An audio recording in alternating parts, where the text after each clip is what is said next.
Fantastic.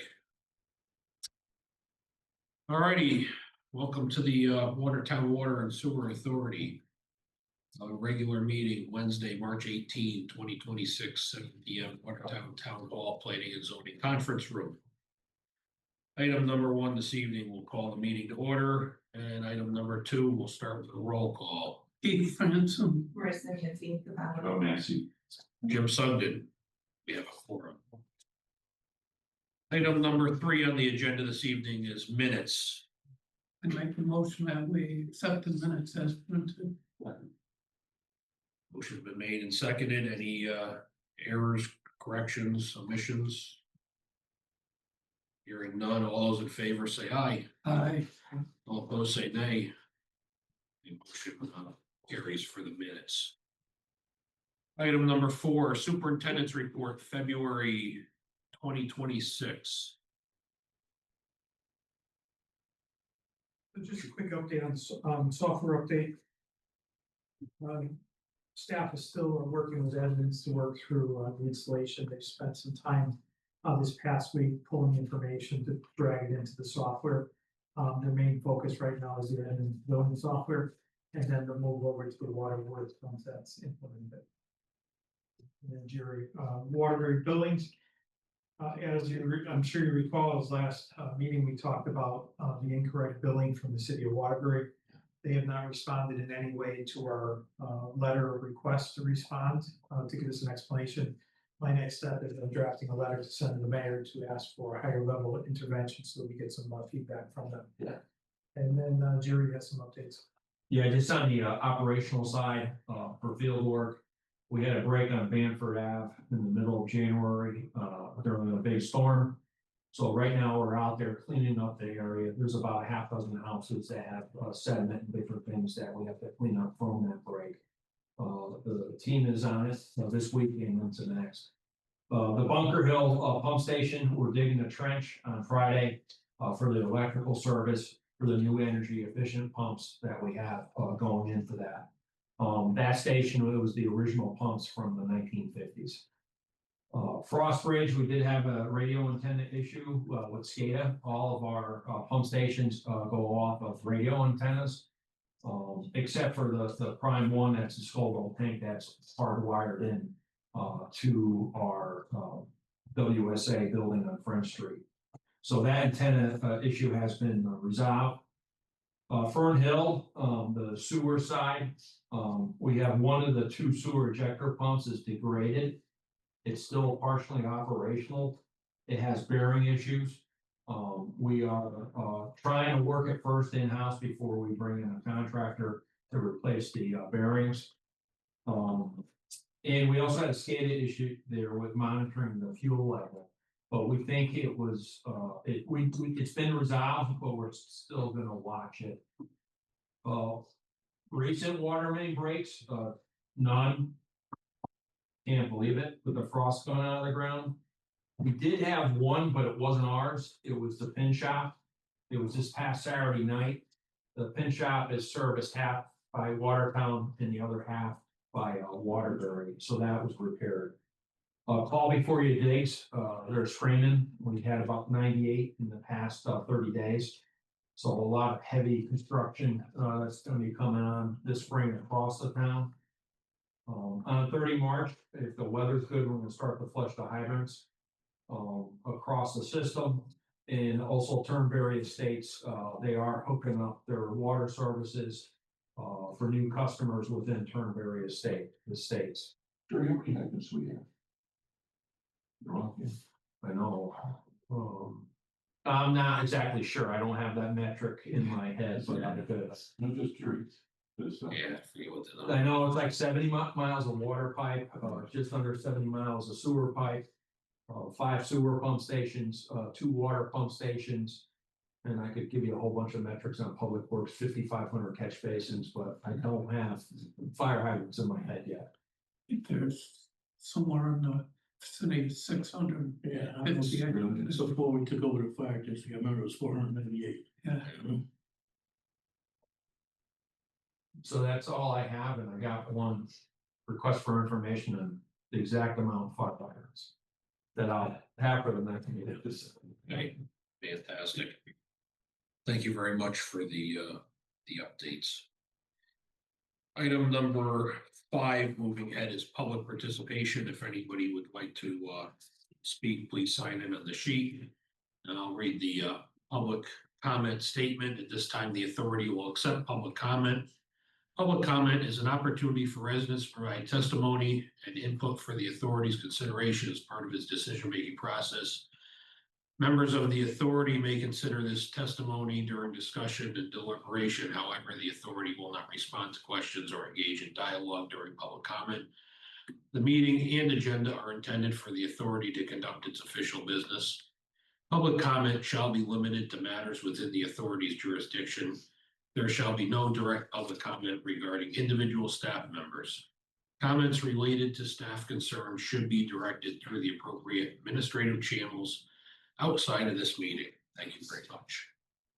So with that, if anybody would like to speak. Hi, Rich Rosansky. Just a question. I didn't hear all of Mr. Ramo's statement about Waterbury not responding to the letter. What is the next step that happens now? You said something that there was something, they didn't respond to our letter, and then there's another next step, and I I'll be think writing a letter to the mayor. to the mayor. Yes. Okay, thank you. That's all I have. Okay, thank you. Anyone else this evening? Okay, hearing none, we'll move on to item number 6, correspondence and information. Mr. Ramo. I don't think we have anything for correspondence, and we can move right into the old business. Okay, fantastic. Item number 7, old business. A, the bond conversion 2026 risk register. So as you know, the risk register is put into the agenda monthly so that we can keep on top of all the items that are before us and helping us move forward through the bond process. So items risk number 3 and number 4 are kind of already in the packet, and we can kind of discuss them here. So if you recall, when we went through the banding process, we took out 34 million for the water and sewer authority. Of that, we used 30 million plus couple $100,000 to apply towards payment the water. But we did have $3.4 million that was put in a high yield account. So just to keep you informed, we're anticipating that over the next 8 months, well, when we come to October, we'll anticipate somewhere between $80,000 and $100,000 of interest that will be used, that we could probably buy down the first payment on the ban if that's what the WSA chooses to do. Mm-hmm. So I'm just keeping you informed of that. With the reporting, let's see this. I guess we can go to item B, and I'll just continue with the risk register and just tie them all together, if that's okay with you. Oh, go ahead with item B. And Okay. just for the record, too, Mr. Permini entered the meeting with us. Yes, I noted that he came in at 7:03.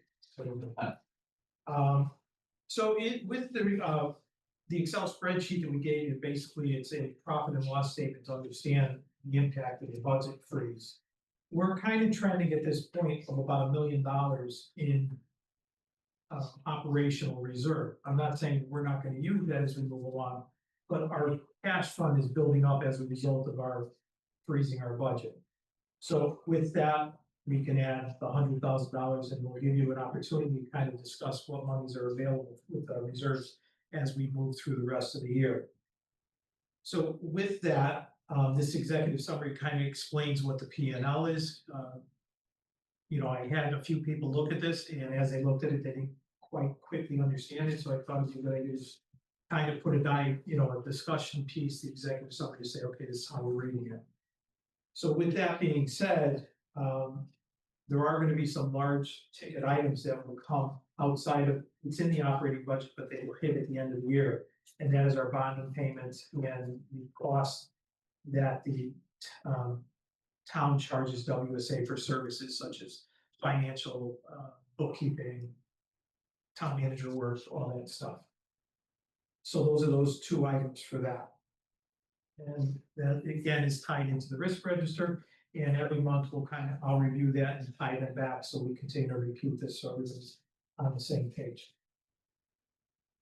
Okay, is that sum up B? On item number C, update on ratepayer communication and messaging. So as next steps, based on the conversation we had not only last month, but the month before, where we asked that we would try to do the marketing plan for the WSA. So we did develop a 90 to 120 day marketing plan, and the goal for that was to kind of establish a framework for citizens to go to our website and follow the documentation. And in this packet, I'm not going to go through it page by page. I'm sure that you read it before we came to the meeting. It's basically taking a technical document, posting it for people that want to read it, and then producing a secondary document that gives a general overview of that technical document, to keep those who want to see the details, informed, and those that kind of just want to say, okay, I want to know what's going on. In addition to that process, we've developed a specific spot in the town website under water and sewer, and we'll start marketing that process so that everybody kind of understands where they need to go to get this information. As you may or may not know, we did start a podcast, a town manager's podcast, and we'll be rolling out more podcasts to kind of direct people to this for the informational purposes. As a result of other conversation we had in the meetings, there is a demographic of our town that probably will not go to our website to get this information. I did ask staff to prepare a newsletter. It was included in the packet, kind of hitting all the highlights. We'll update it. I'm not going to update it monthly because it is work intensive, but we will produce a document every few months and get it out to the public. We're not going to do that directly with the bills. There is one additional letter that I'm going to talk about, doing a direct mail. Okay.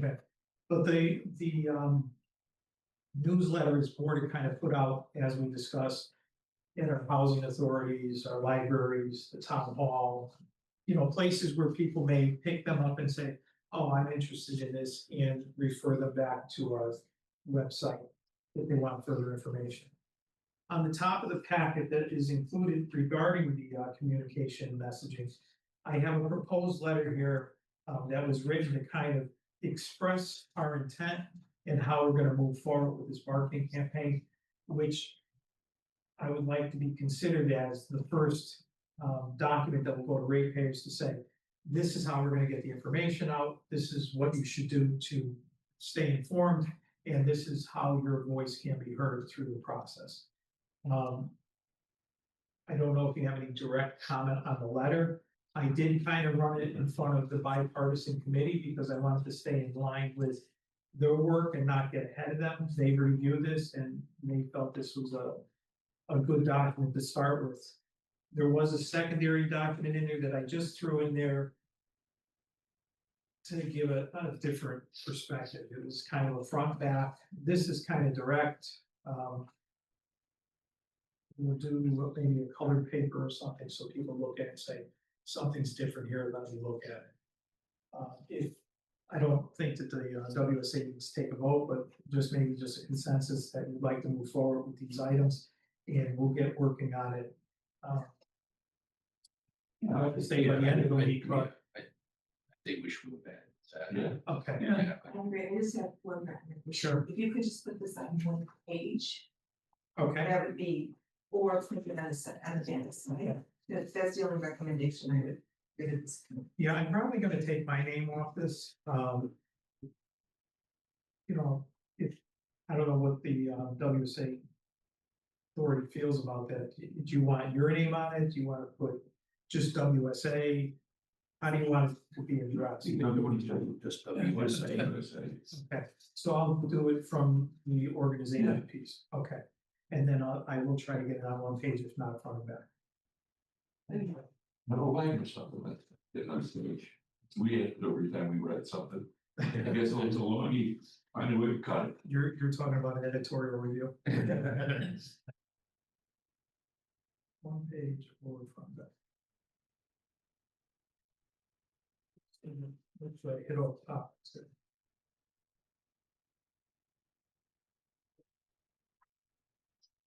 Any comments on the newsletter? You guys comfortable with? I don't think it was good. Okay. You know, I think it was good. I may float it through one of the housing authorities just to kind of get feedback, because I think that's our target demographic that would look at the newsletter just to see if they feel, I sometimes question if it was a little too busy and that may distract me from the message. So I may just test it out there to see if that would be acceptable and if they like it. All right, so we'll take care of that. All right. Righty.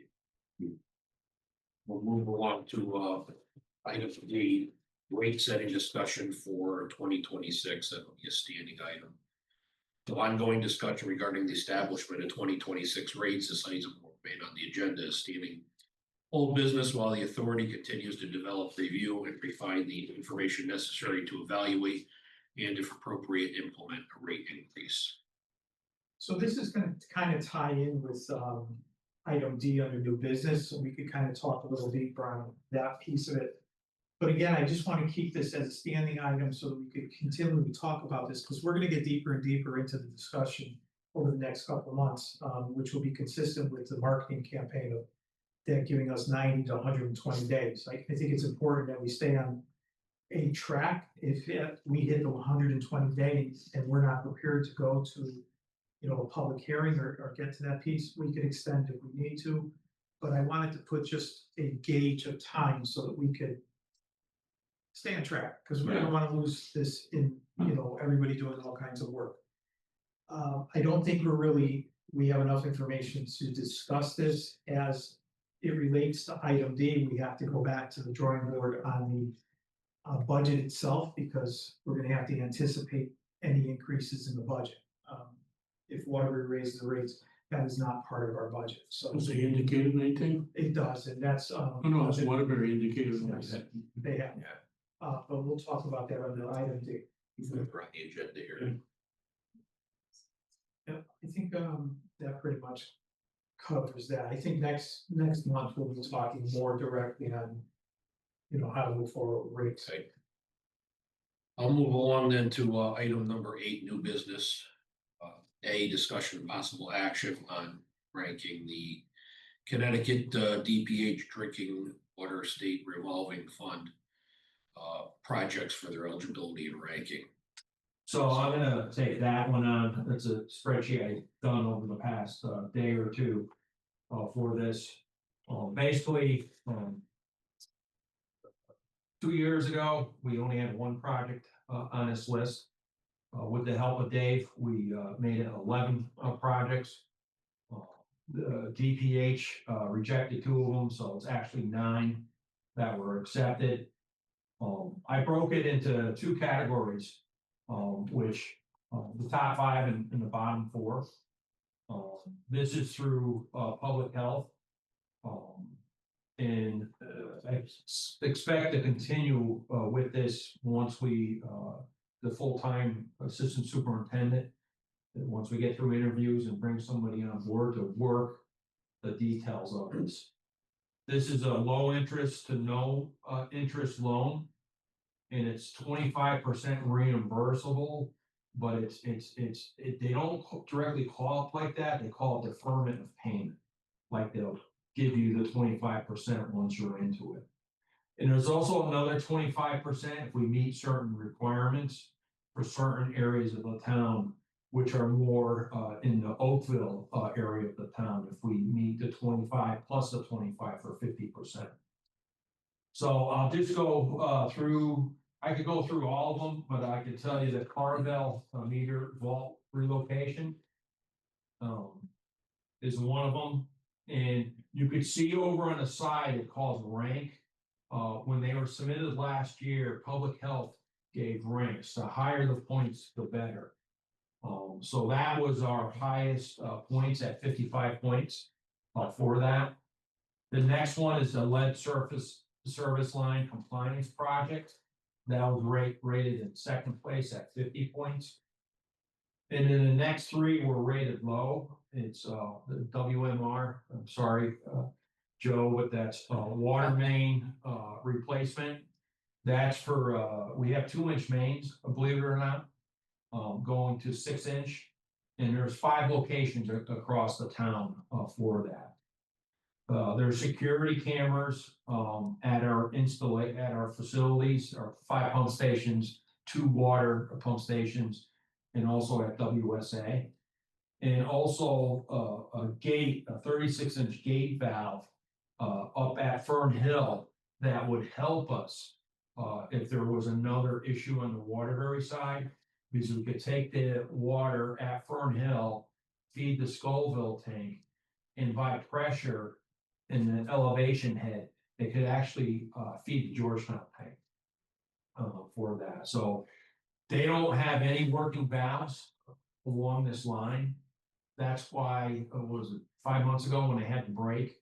We had 2 days of supply. And at certain times, they turned it back on for us to fill our tanks back up.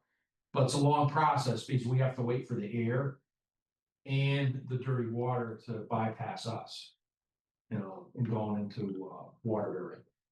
A lot of us have tripped around the idea that since in the appellate ruling, they said we're a customer. How about we ask Waterbury to pay for that? I totally agree with that, and that's, they should have working valves on the 36. Definitely. And we shouldn't necessarily have to pay for it, but I think Dave's thinking was we need it no matter what, but we should put it back on them to do that in general. Absolutely. And I think we ought to do it formally. And let them know ASAP that that's our intent, to have them pay for it. Well, the other concern I have is the security cameras, with everything going around this crazy world. I think that should be a priority somewhere along the lines. That's our water system. Yeah, Yeah, so I agree. yeah, And that's, I know Carvel has been talked about, I think, for 9 years now. yeah, At least. And lead and service, there's no way of getting around that. right. So, for security cameras, I could slide that into third place, for that. And with the 5 that I discussed, those were submitted, but I'm anticipating a lot of questions and backup paperwork from the Department of Public Health in order for them to accept these jobs. So, and it's big numbers. Even with reimbursement or deferment of payment or interest, low interest and no interest. So just those 5 projects, 1.89 million for preliminary design, 685,000 for final design, and 12.7 million for the construction of these. For a total of 15.275 million, just for those top 5 projects. This is one of the things I wanted to grab because each one of these have a document that's like this size. And I want to see what the numbers are, and I wanted to present them to the board to understand the magnitude of these numbers. The top 2, I think, well, we have to chase federal and state grants. Besides its public health. So like the federal grants we recently received was the radio upgrade that the police chief is taking the lead on that. And also the Main Street grant that we received for Watertown. So for my thought process is to go after grants for that and also work our local representatives to help us ease the funding requirements, at least for those top 2, at least for a start. And to me, these top 5 is more of our like 3 to 5 year plan for execution. And the bottom 4, they're even bigger numbers. And to go through that, it's the Echo Lake Booster Station. That was an interconnection near the bus depot to bring the water up the hill. Security fencing system wide. We do have our key facilities though. Scoville tank has a fence around it. The Georgetown tank has a fence around it. All the pump stations are hardened structures with brick and block. So it's a good thing to have, because you never know, like you said, with world events and what we're trying to protect. And that's one of the things I did on GIS. We were showing all of our main water feeds throughout the town, and coming from the military is I don't want anybody to see where everything's at. People like us could understand, but I don't want somebody from the outside seeing where a 36-inch main is, a 24-inch main. So I took that offline, so that you can't see those details, especially for the outside folks that want to do us harm. And then it gets to the intermunicipal connections. For the new water mains, I think when I first helped out 3 years ago when Vinny left, besides the lawsuit, the other big thing is we only have one pipe from the early 1940s that feeds our system. This interconnection, it's from 3 different directions. We just need one connection. We don't need 3. But you can see that price tag alone, it was $18 million, but it was rolled into one submission into public health. And then the installation of new water mains. We have a lot of dead ends in the system.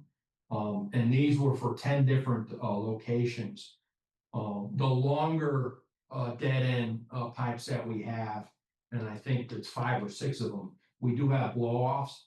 They run for about 15 to 30 minutes a day to keep the water fresh and to the proper chlorine level within the system.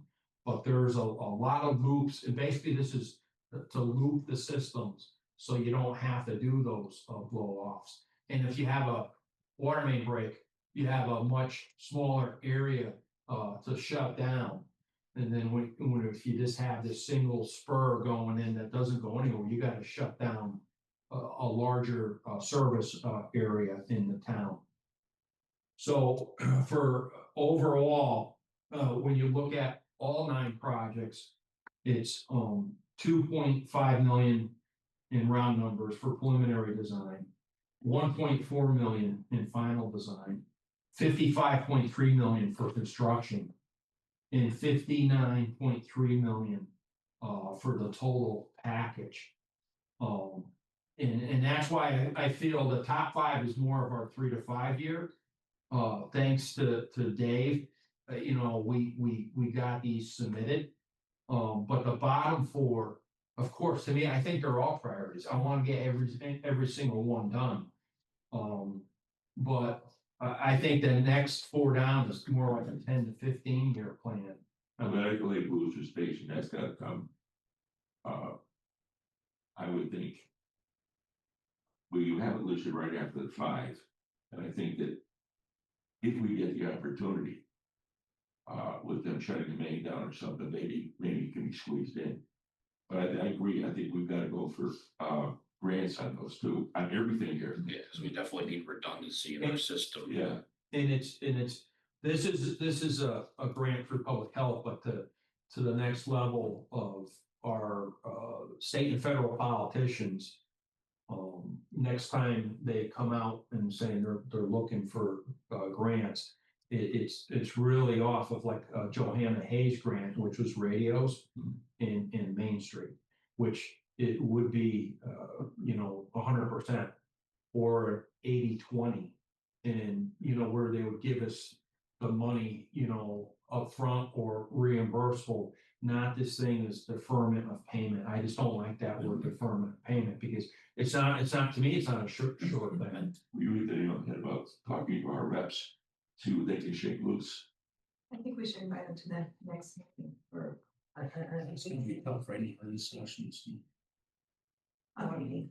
I think that if you can prioritize and confirm that the top 3 would be the Carvel leader, lead service, and security cameras. I communicate on a regular basis with not only our federal friends, but our local friends.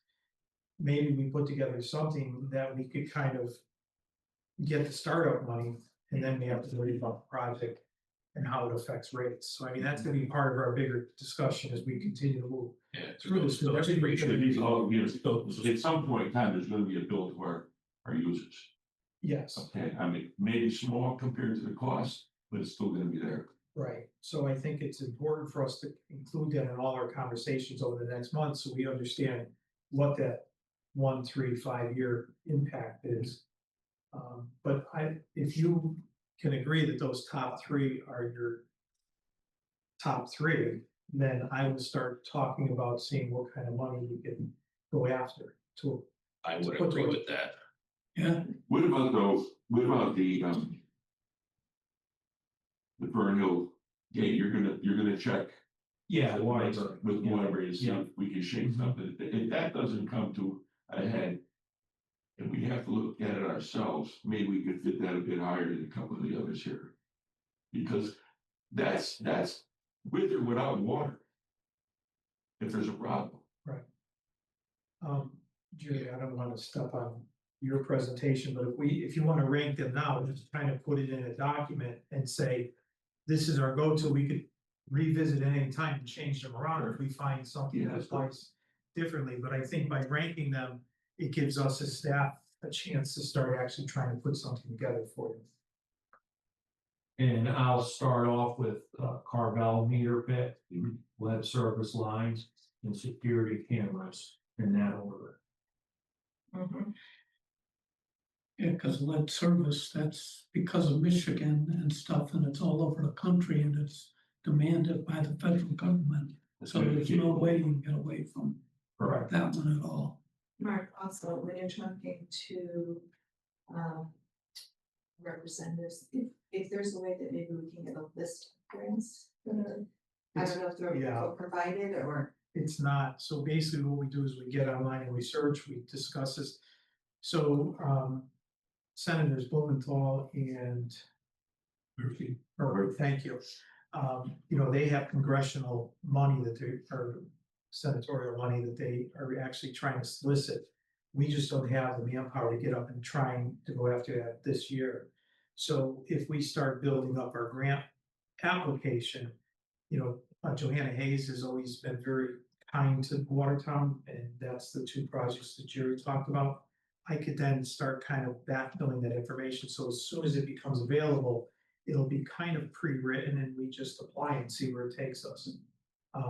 But I do stay in regular contact with them. I just want to, Something's going on with that. and I don't know.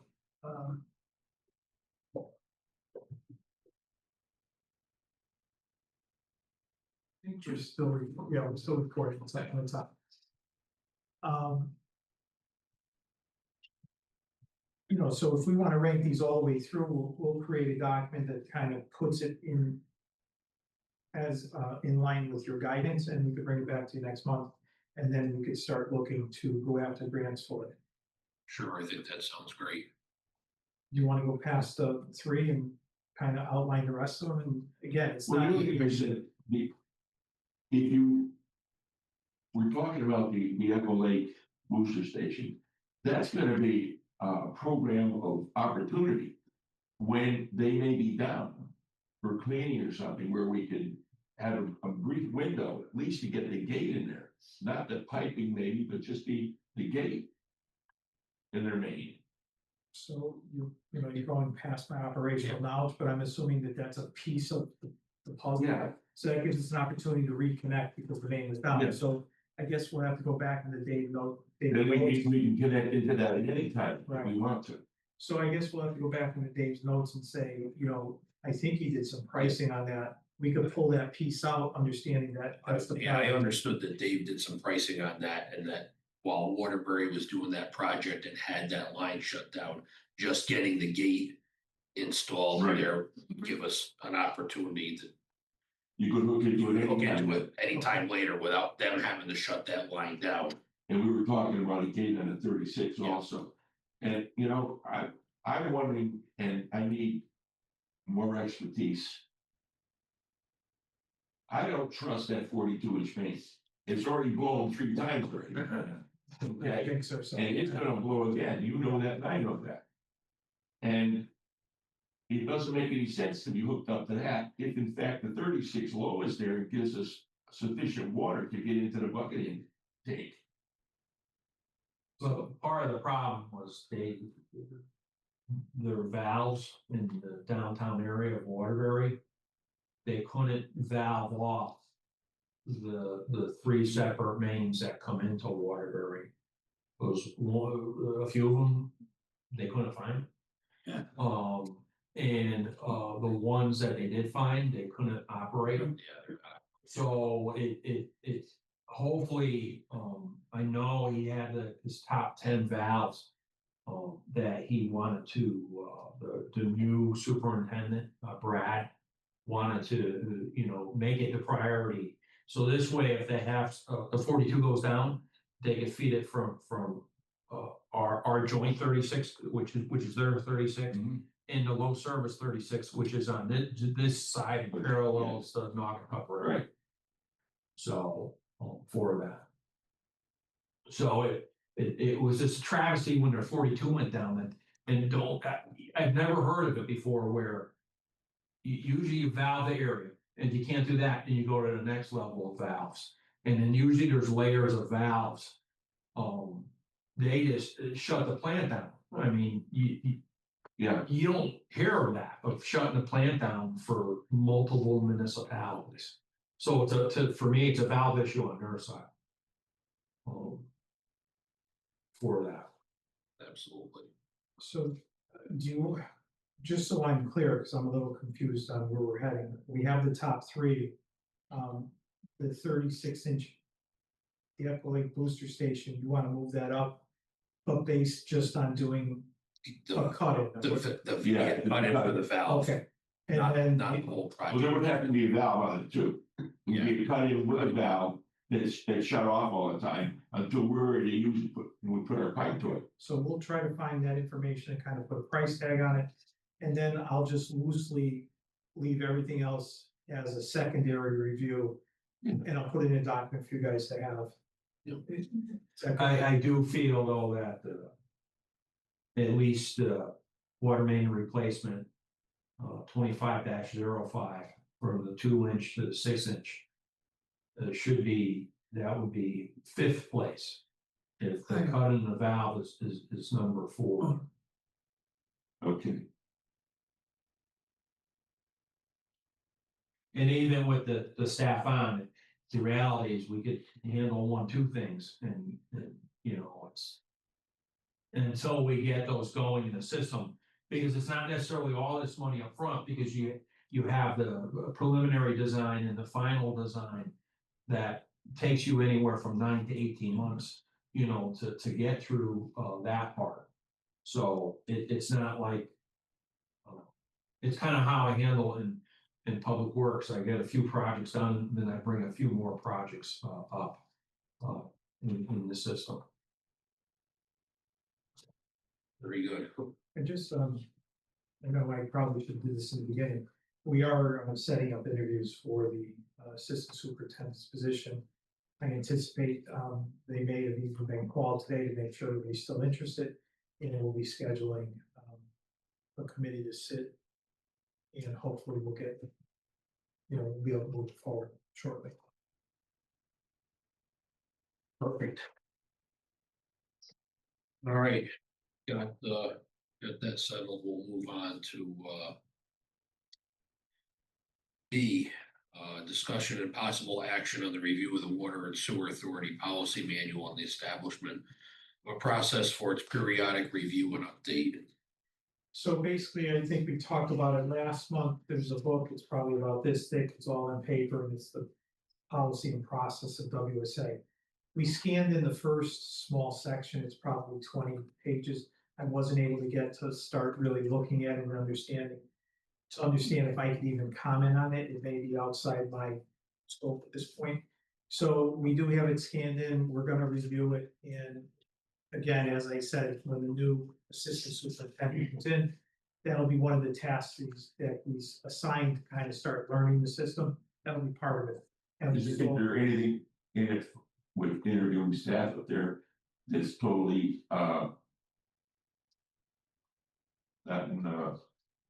with the current codes and so forth?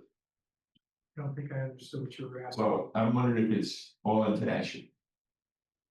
I don't know, I didn't dive into it well enough, I'm sure there's gonna be stuff that's not relevant anymore that we're gonna be able to discard, and then there may be things that we're doing that need to be updated, and we update on. But certainly, I think it's a review that needs to happen, and we'll get it done over the next, probably a couple of years, it's not gonna be something we get through, in a few months, there's a lot there. And just talking about policy. So at the, council meeting on Monday, there was a question on authority. Basically, WSA's authority and then the overarching authority of the town council. So it is my opinion, and I went through our charter, the appendix, the consolidation ordinance, and kind of put together. And to me, it's kind of clear that you have the authority to set water rates. It's statutorily given to you. Council really doesn't have any authority over that, although they do have overarching authority. It's not that piece that they can really put their thumb on it. But when we talk about the ban to bond changeover, council's gonna have authority. But Financially, yeah. yes, but I think that it's gonna be incumbent upon this board to review all the information, discuss it, and then make a recommendation to the council so that they can use that as a in their decision making piece of this. So as we go into the I thought we had another item on here, but as we start to talk about, how to move forward, I'll document it, I'll put it into a memo, I'll bring it back to the WSA to review and consider, and then if we're in agreement, that'll be the document that I bring to council as a recommendation on how to move forward. I prepared something, I gave it to Paul Justin to review because I want to make sure that I captured everything and it's legally binding. Okay, sounds good. All right. Got a few more under item number 8, new business. We'll move on to C, which is discussion and possible action, consider appropriating $1 million from the special fund to cover water and sewer costs exceeding the originally budgeted amount to ensure all obligations can be paid. The appropriation will be split as such: 75% sewer, 25% water. So there's a couple things with this. If you remember back in October, we put reserved money aside for operational expenses that were not built into the budget. So we've expensed through most of the money in the budget to cover our costs for water and sewer to Waterbury.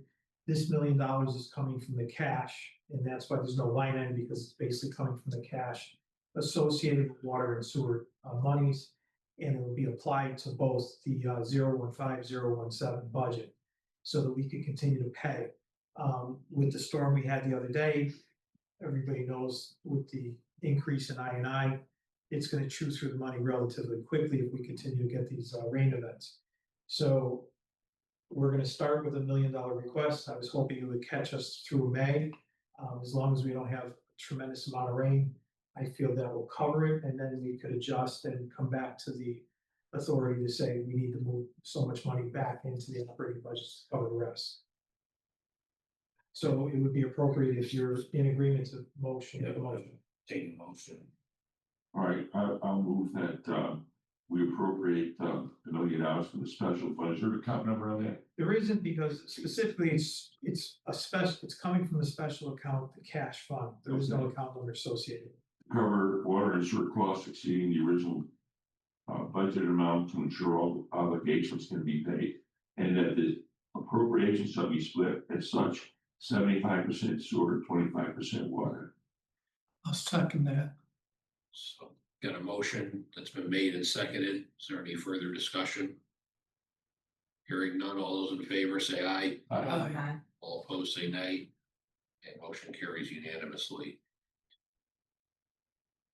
8D, discussion and possible action regarding notice from the city of Waterbury of proposed water rate increases, including an increase in the commodity rate from $2.65 per CCF to $3.60 per CCF, plus any applicable additional fees. In an increase in the quarterly meter charge to $124 per quarter. And consideration of the potential financial and operational impacts to the Watertown Water and Sewer Authority and its ratepayers. So again, we got an unofficial notice from Waterbury, just stating they're considering raising the rates. This to propose, they feel this will be the proposed. I just want to make you aware of it. I think that we should probably add in anticipation to our budget, will inflate our revenues, but it's all artificial, because at some point we have to have a rate increase, and that'll have to be figured in to really truly understand what the rate, the revenue impact will be. I just want to point out, this is why we fought the fight. Yeah. Okay, this is why we jumped on for the amount of money that they tried to charge us, and we wanted a contract. Yeah, Because they're gonna do this anytime they want This is to. exactly what's gonna happen. This is Yeah. exactly why we fought this. So the only other add I would put is, I think something like this is something that should be put into a document, and we go ahead and put it into our marketing plan, and we kind of post it right into the website. So it's there, it kind of memorializes our discussion, and it's there for ratepayers to kind of understand what we're up against to get to the end. Yeah, Do we have any idea what that breaks down to the average ratepayer?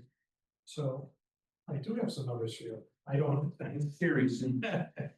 So it's roughly it's about 95 cents, so it goes up to about $1.27 per 1,000 gallons.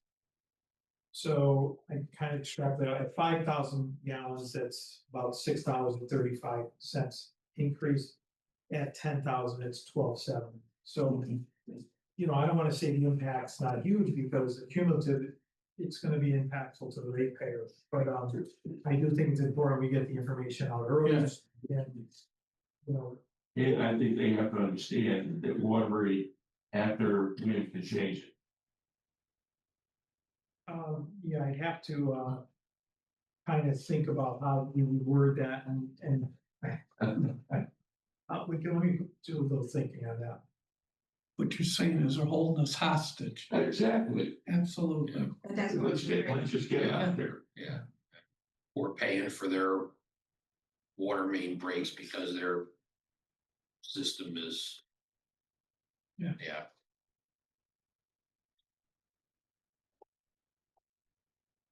Okay.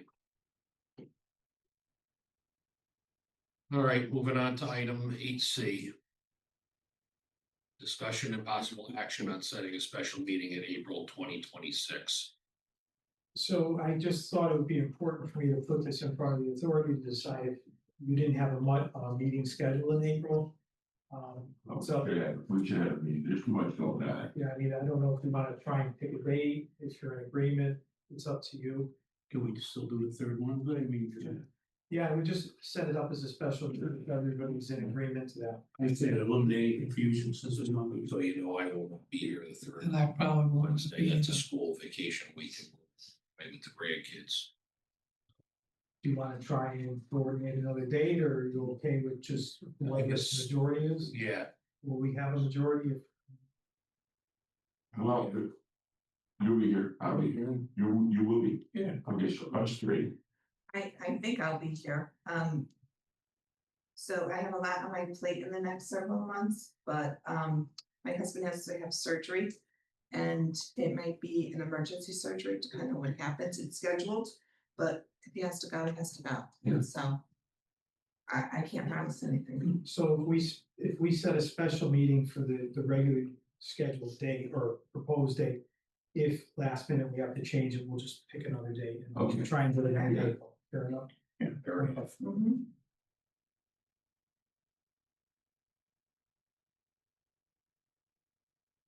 Do you think it's gonna be April 15th? That's the date. That's the third Wednesday. So we'll all be happy. Yes, April 15th. Yep, we're away till the 10th to the 19th. Oh, this one. So, The ratings. yeah. Hopefully it's warm. The kids will love it if they get in the pool and the ocean, so we'll see. But anyway, moving on. Item number 9 is adjournment. Make a motion, we adjourn. Exactly. Motion for adjournment made seconded. All in favor, say aye. Aye. Opposed, say nay. Motion carries with Jerry and